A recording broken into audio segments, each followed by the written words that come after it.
All right, let's dive right into this explainer. Today, we're taking a journey to the rugged, breathtaking edge of Scotland to uncover an island's literal liquid history. We're exploring the oldest working distillery on the Isle of Skye, a place where the wild, untamed elements of nature are literally bottled up for the world to taste. If you've ever wondered how a specific geographic location can completely define the character of a product, well, you are in exactly the right place. So here's a crazy question for you. Can a drink that was once actively condemned by the local church actually become an island's greatest treasure? Notice the incredible friction right at the beginning of this story.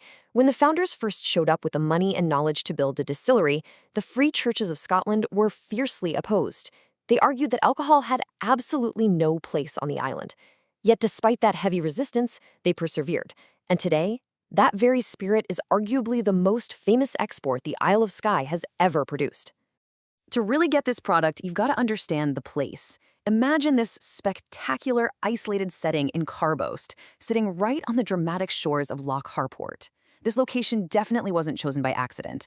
Back before the Skye Bridge even existed, this deep saltwater loch gave them the perfect, sheltered harbor for large ships to bring in raw materials and ship casks out to the world. When you're standing there, looking at the Cuillin Mountains in the distance, you can practically taste the salty air and feel that rugged maritime vibe. Section 1. An Island in a Bottle. The Elemental Wildness of Skye. Talisker is pretty much universally famous for its robust island style. When you pour a dram of their classic 10-year-old, you aren't just tasting malted barley. Boom, you're immediately hit with this intensely peppery, smoky, and distinctively maritime character. It's earthy, it's volcanic. The water they use actually flows from natural springs directly above the site at Hawk Hill. It's basically a liquid time capsule of that harsh, beautiful, windswept coastline. Section 2. Journey to the Edge. Navigating to Carbost. So how do we actually get there? Well, if you're planning an expedition, it's about a 3-hour drive west of Inverness. Thankfully, the island is now fully connected to mainland Scotland via the Skye Bridge, which makes the road trip an absolute joy. From the main town of Portree, you're looking at a super scenic 45-minute drive. You just head west on the 87, turn onto the A863 at Sligachan, and follow the brown tourist signs until you hit the B8009, bringing you right into the village. Section 3. Forged by Fire. The Resilient History of Talisker.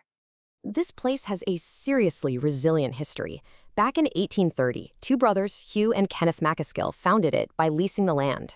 Fast forward to 1892, and a famous new lease was negotiated with the chief of Clan MacLeod, which actually included an annual payment of a 10-gallon cask of their absolute best spirit.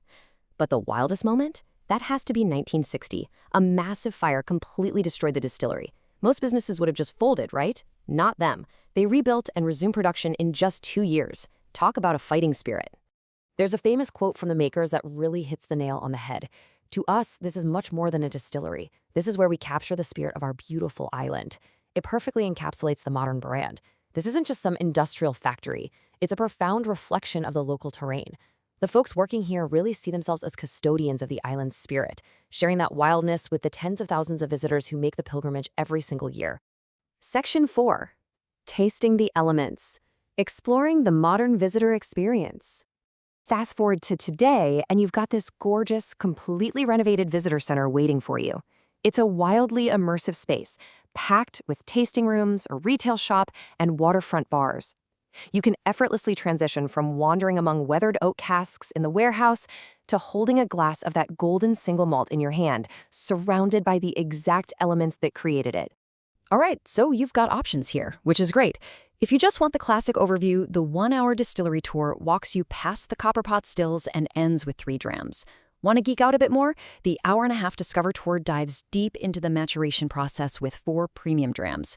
And for the hardcore aficionados, the Cask Draw is a premium warehouse tour where you literally draw 5 super rare whiskeys straight from the wood.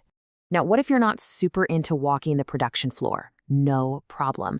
They've got this made-by-the-sea tasting experience. It's a 30-minute, highly immersive cinematic event. We're talking lights, media, music, and special effects that engage all your senses while you sip. It's just a fantastic, condensed way to get the vibe of the landscape and the flavor profile without diving into the heavy technical mechanics of distillation. Oh, and you can't talk about this place without mentioning the food. The area has evolved into a legit culinary destination. Right across the road, the renowned Three Chimneys has set up a waterfront dining space. Imagine this. You've just finished your tasting, and now you're sitting by the water enjoying fresh local Skye seafood, like mussels in a rich garlic and white wine sauce. It perfectly complements the smoky, peppery notes of your dram. Incredible. Section 5, your optimal expedition, crafting the perfect Isle of Skye itinerary. So if you're putting together a game plan, here is a highly optimal, action-packed itinerary.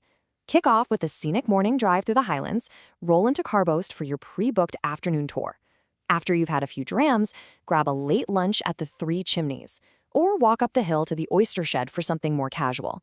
Then cap off your day by catching the sunset at dramatic Talisker Bay, or head over to the world-famous ferry pools just down the road. Okay, a quick heads up on making this happen smoothly. These are absolute non-negotiables. First, you must book your tours way in advance online. These spots sell out like hotcakes during peak summer season. Second, give yourself plenty of extra travel time, because distances on Skye can be super deceiving. And third, if you're sampling flights, please arrange a designated driver or a taxi to stay safe. Section 6, navigating the challenges, a reality check for travelers. Let's keep it real for a second. There are a few logistical hurdles you really need to prepare for. The roads on Skye frequently narrow down into single-track sections, which can be a bit nerve-wracking. You've got to know how to use passing places. Also, because of strict safety rules, kids under 8 are absolutely not permitted on the production floor. And finally, mark your calendars. Every October is the silent season for vital maintenance. The main production tours shut down completely, though the visitor center does stay open. Now, on the accessibility front, it's kind of a tale of two buildings. The recently renovated Brandholm Visitor Center is amazingly accessible. It's got step-free access, lifts, and designated parking. But the working distillery, that's a 19th century historic layout spread across multiple floors, so mobility access is definitely limited. If anyone in your group has specific accessibility needs, reaching out to them in advance is absolutely the way to go. And if you've got kids with you, clarity is key. Like we mentioned, under 8s can't go on the production floor. However, older kids aged 8 to 17 are totally welcome to join standard tours with an adult. They even get a discounted ticket, though obviously they strictly cannot consume any alcohol. Just keep in mind that the highly sensory Made by the Sea cinematic experience is also restricted to ages 8 and up. So the big takeaway here is that despite the narrow single-track roads, the wildly shifting Scottish weather, and the strict safety limits of an active industrial site, this distillery remains an absolute, unmissable anchor for your Scottish adventure. Since 1830, through fierce local opposition, changing hands, and even a devastating fire, they have stubbornly kept bottling the very essence of their environment. Which brings us to the end of this explainer, and we want to leave you with one final thought. You now know the turbulent history, you know how to navigate the rugged roads, and you know exactly which tasting experience to book. So the only question left is, are you ready to journey to the edge of the world and taste the storm for yourself?